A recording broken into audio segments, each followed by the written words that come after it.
잘 지내시는지요? 오늘은 또 안 하던 인사를 해봅니다.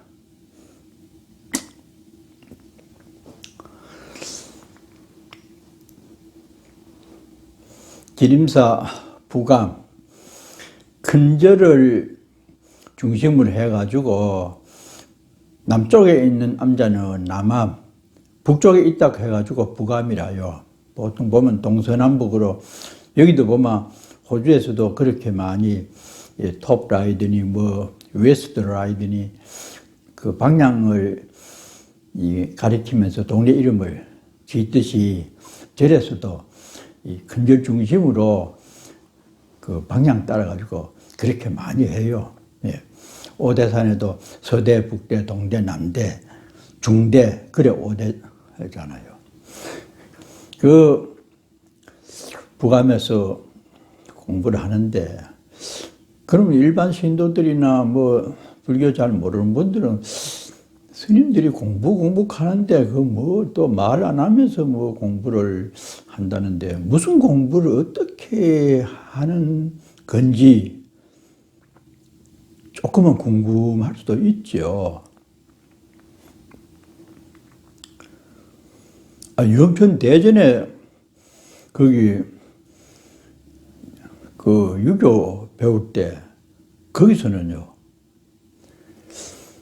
오고 가다가 동네 노처녀들 밑에서 인사도 하고 얼굴이 있고 이러니까 어느 날 오후에 세 사람이 쪼르르 와가지고 스님 들어가도 돼요? 이렇게. 아이고 들어서.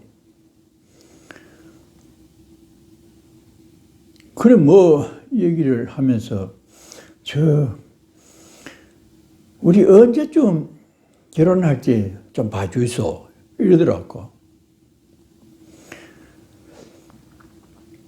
그래가 이때다 싶어가지고 종이하고 펜을 하나 내놓고 이 손금을 보는 척하고 손을 싹 잡고 손금을 보는 것처럼 이래 가지고 하여튼 손을 내놨으니까 뭐 내가 놓기 전에는 손도 못 빼지요. 그래가지고 손을 잡고 있으면서 이리 보는 척하고 처음에는 1번하고 이름을 쓰고 이제 생년월일을 물어가지고 그래 하면서 그 사람한테는 이래 생각을 하다가 동그라미를 3개를 딱 그리고 또 다른 여성은 2번을 해가지고 한참 또 손을 잡으면서 이렇게 보는 척 하다가 세모로 3개를 또 그리고 마지막 사람도 역시 이 마른 목걸로 3개를 이렇게 그리면서 이제 내가 어떻게 답을 할고 속으로는 머리를 이제 굴렸죠. 그래가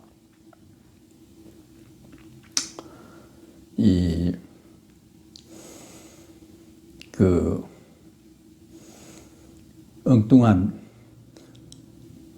언제 갈지도 말해줄 수도 없고 알지도 못하고 또 알지 싶어가지고 왔는데 그 기회를 내가 이제 활용을 해서 몇 마디 얘기를 해주고 그런 공부를 하는 사람이 아니다 이랬더니 에이고 우리는 뭐 도사님인 줄 알았는데 헛도사네 이러면서 나가더라고요. 그러니까 시골 어느 동네 가면은 그런 식으로 머리 깎고 사는 사람은 어디 뭐 사주 관상이나 보고 이상한 소리 예언이나 하고 그런 공부를 하는 줄 알아요. 그렇게 된 것이 그전에 뭐 소설이나 무슨 연극이나 이런 데 보면은 스님들이 턱 신라 때나 고려 때 이래 나타나가지고 나무 아미타불 관세음보살 점잖게 일하면서 또 동양 다니는 스님들이 나무 집에 가도 안여자를 보고는 어허 이 집에는 머지않아 생남을 할 기운이 도는구나. 똑똑똑똑똑 뭐 이런 게 많이 나오잖아요. 그래 놓으니까 하여튼 불교 잘 모르는 사람들은 그런 공부를 스님들이 하는 줄 아는 사람이 실제로 많아요. 잘 몰라 그랬죠. 또 어떤 사람은 그런 것도 말도 해주고 주로 가짜 성녀들이 그렇게 많이 하잖아요. 그래가지고 금 붙여내놓고 기도하라 하고 금슬쩍 갖고 가버리고 그런 일이 그전에는 많았어요. 70년대, 80년대. 그런데 그러면 기우 스님은 부감에서 무슨 공부했어요? 따질만 하잖아요.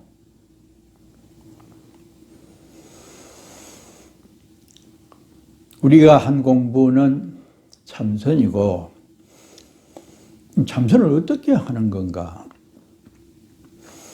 우리 한국에서는 화두선이라고 들어봤잖아요. 화두. 그것을 다른 말로는 공안이라고도 합니다. 공무원이라고 하는 공자하고 안건이라고 하는 문서. 공무원의 문서와 같다.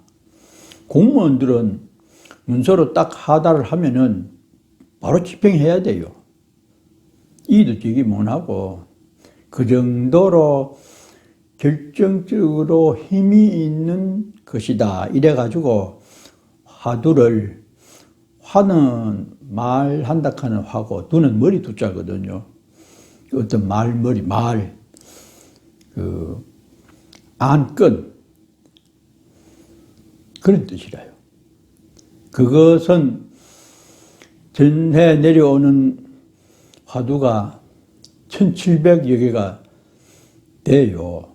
주로 조주선사가 많이 만들었는데 그거 뭐 얘기하려면 너무 길고 하여튼 화두의 핵심은 이심을 하는 거라요. 이쪽에 요새 뭐 명상이 상당히 성행하고 있다 이러는데 지금 위파사나나 호주나 미국에서 주로 행해지는 그 선은 자기 살핌, 사유수, 조용하게 들숨, 날숨이나 뭐 동작을 오가는 게나 집중을 해서 알아차리면서 마음이 편안해지도록 하는 주로 그런 선을 많이 하고 있죠. 근데 한국 선은 어떤 이제를 어른 스님한테 받아가지고 그걸 화두를 탄다. 그 내용이 주로 이심으로 되어 있어요. 왜 그런가? 그래서 저는 저기 정강 스님께 묻자 화두를 받았다고 했죠. 그 스님이 주로 판치생모, 판때기 이빨에 털이 났다. 불법의 근본 대의를 누가 물으니까 조주가 판때기 이빨에 털이 났는 것이 부처님께서 깨달으신 골수다. 이상하다니 말도 이상하고 뜻도 이상하잖아요. 부처님 말씀이 판치생모가 될 수 있느냐? 왜 그랬을까? 그것을 계속 골똘하게 생각을 하는 겁니다. 나는 그 이심 잘 안 들고 해가지고 다시 묻자 화두를 정강스님께 받아가지고 공부를 해오다가 내 나름대로 이먹고라고 하는 화두가 있어요. 많이 들어봤죠. 1700 화두의 대표적인 것이 이먹고입니다. 어느 때는 이먹고라고 하는 것을 왜 경상도식으로 그렇게 쓰느냐고 항의도 들어 있었는데, 오랜 세월 동안 이먹고 노장이 있고 또 이먹고 화두가 상당히 많이 이용되기도 하고 해가지고 그랬는데, 성철 스님은 마삼근 그걸 많이 주었어요. 어떤 스님이 불교의 가장 중요한 핵심이 무엇입니까? 하니까 마가 삼근이다. 마는 삼. 요새는 함부로 기르지도 못하고 먹지도 못하는, 안동에는 그 마를 많이 키웠습니다. 담배 만드는 그것이 마잖아요. 마가 세근이다. 그런 식이라요. 그래서 모든 화두의 중요한 것이 이심을 하는 것이기 때문에 이 먹고라고 하는 화두가 대표적일 수 있다. 그래 생각이 들어서 그 화두를 하는데, 그것은 이 몸뚱이를 끌고 다니는 주체가 무엇인가, 이 뜻이라요. 몸을 가게 하고 말을 하고 듣고 보고 느끼는 그것이 무엇이 들어서 그렇게 여러 가지 신통 변화를 일으키게 하는 근본인가, 그 뜻이죠. 그런데 서양 세계에서는 영어로 번역을 해서 하는 것은 Who am I입니다. 나는 누구인가? 아니면 Who is the master? 마스터는 주인공이잖아요. 주인. 내 몸뚱이의 진정한 주인은 무엇인가?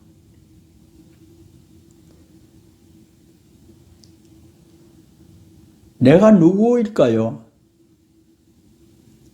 다른 사람은 어이구 기우스님 아니요.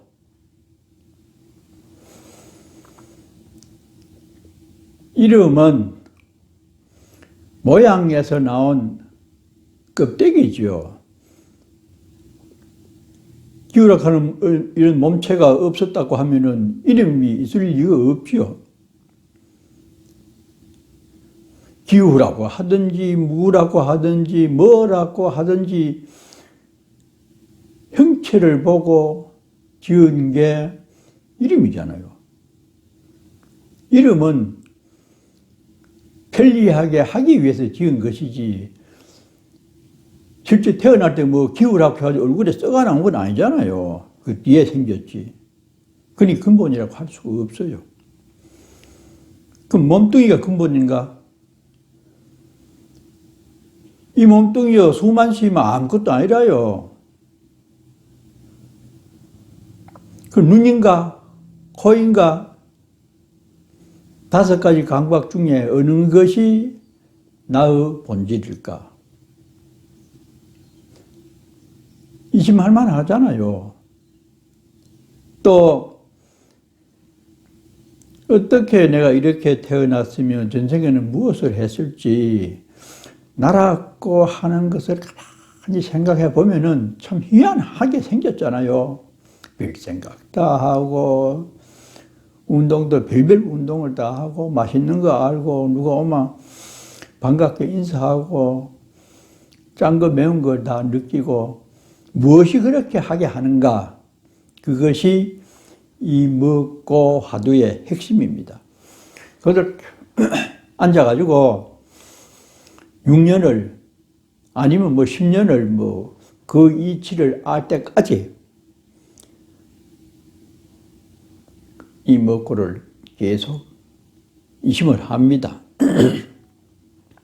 그런데 제일 어려운 문제가 이심을 끊어지지 않게 계속 쭉 해나가야 되는데 답을 얻으려는 생각으로 이심을 하면 안 된다 그랬어요. 대스님이. 이게 아주 참 고약한 것 같지만은 굉장히 고단수 문제입니다. 일반적으로 이심이라고 하면은 대답을 얻어야 되는 게 이심의 본질이잖아요. 뭔가 알아내야 되는데 알아내려고 하는 생각으로 화두를 지어가면은 그 자리가 그 사람이 죽는 자리라 이래 말해요. 또 사실이 그렇고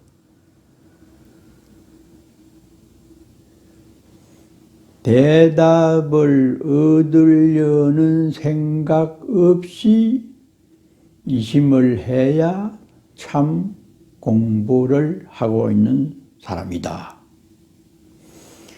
그런데 처음에는 구자 개각 불성이 있느니 없느니 뭔가라도 얻으려고 하는 생각으로 화두를 할 수밖에 없어요. 쭉 그렇게 해나가면서 답을 얻으려는 생각이 있으면은 자꾸 자기 생각에서 답을 만들어내려고 해요. 아, 그거지. 내 주인은 이거겠지. 저거겠지. 그게 번의 망상입니다. 그래 하면 안 돼요. 그런 생각이 중간에 막 일어납니다. 일어나더라도 대답을 얻으면 안 된다고 했는데 하면서 처음에는 그래 시작해가지고 하다가 보면은 이심 하나만 동그랗게 똘똘 뭉쳐가지고 딱 앉으면은 알 수 없는 생각만 딱 남아야 돼요. 보름달처럼. 알 수 없는 생각 하나만 둥그렇게 딱. 그러면 거기에 정신을 집중하는 겁니다. 그 생각을 오래오래 지어가면은 그 과정에서 앞서 말씀드린 자기의 문제, 내가 왜 이런 생각을 하게 됐는지 등등의 것들이 중간에 자꾸 알아차림을 올라오지만은 그건 격가지라요. 쳐내야 돼. 그것도 재미 붙이면 안 돼요. 명상은 그런 것을 인해서 자신이 잘못된 것이나 어떤 방향에 대해서 이 생각을 깊이 해가지고 이렇게 재미를 느끼면서 이 수행을 하는 안정을 중심으로 하는 그런 어떤 자세로서 상당히 이 관심이 많지만은 한국 스님들이 하고 있는 화두 참선은 재미 붙이면 안 돼요. 공부를 하면서 편안해 좋다, 무슨 어떤 게 보여서 좋다, 모르던 게 알아서 좋다. 어떤 내용으로서든지 공부하는 과정에서 재미를 붙이지 말라. 몰자미. 재미를 느껴서는 이심을 하는데 방해되기 때문에 그것도 병이라요. 그러니까 일단 대오, 화두의 이심을 100% 완전하게 깨칠 때까지 대오로 위축을 해라. 그게 깨닫는 것으로서 가장 근본 목적을 삼기 때문에 중간에서 일어나는 이런저런 일에 대해서 전혀 관심을 가져서는 안 된다. 그것이 화두 참선을 하는 사람의 근본입니다. 세상입니다. 그래서 그 알 수 없는 이심이 완전히 한 덩어리가 돼서 이 내 가슴 속에 무슨 크게 취한 것처럼 꽉 이렇게 자리를 잡고 있는 상태가 동정이려. 오고 가도 그 자리 그렇게 돼 있고, 잠을 자거나 또 깨어 있어도 그와 같고, 세 번째는 몽중이려. 꿈을 꾸면서도 그렇게 돼야 되고, 마지막에는 숙면이려. 잠이 푹 이렇게 깊이 들었을 때도 그 생각만큼은 알 수 없는 덩어리가 남아 있으면은 그런 상태가 되고, 일주일 정도가 지나서도 그 깨달음이 오지 않으면은 대스님은 내 목을 쳐라, 그렇게 말했어요. 알 수 없다. 이 세상 이치, 내가 어디서 살다가 어떤 특정한 부모를 만나서 이 세상에 왔는지, 앞으로 얼마를 살다가 이 몸이 마감이 될지, 그러면 다음에 어느 세계를 갈지, 저 무수한 별 속에도 사람 사는 그런 별이 있는지 깊이 있게 생각해 보면은 근본적인 뿌리에 대해서 알고 있는 것은 아무것도 없습니다. 그래서 금생에 듣고 보고 느낀 그 조그마한 몇 마디의 지식이 전부지, 자신에 대해서 내가 왜 이렇게 마음을 쓰고 이렇게 스스로를 쥐어박으면서 고통을 스스로 갖게 되는지, 마음이 왜 이렇게 자주 변하는지 등등 깊이 있게 한번 생각해 보래요.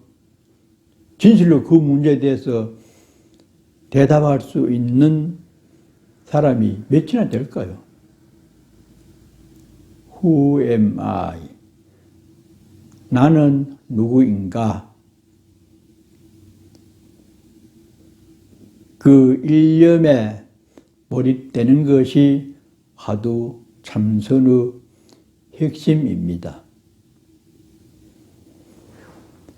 안녕히 계십시오.